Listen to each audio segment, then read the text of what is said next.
এ বন্ধু সোহেল, একটু বাড়ি বাড়া কথা আছে তোর সাথে। আরে বন্ধু তুই কি কস? হ্যাঁ রে বন্ধু, কি আর কমু, ওই যে কালকে যে তুই নতুন একটা শার্ট কিনলি না, ওই শার্টটা একটু আমাকে দে, আমি বললাম বিয়ে খেয়ে বেরতাম।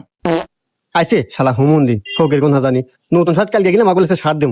আসলে বন্ধু শার্ট তো নিবি, কালকে হঠাৎ করে না দরজাতে বাইরে না শার্ট তো ছিঁড়ে গেছে, আর সেটা শার্ট পরে কি বিয়ে খেয়ে যাওয়া যায়? থাকি আর যাই নিস না। আচ্ছা বন্ধু সমস্যা নাই, দে, আমি সেলাই করে না মানে। না। আচ্ছা থাক, আমি আনতেছি। না, ওর তো বললাম শার্ট ছেঁড়া, কিন্তু আমি তো শার্ট ছেড়ে নাই। আমি উপায় কি?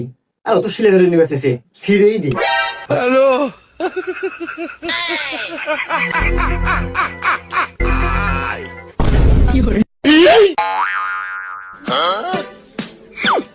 এই নে বন্ধু শার্ট।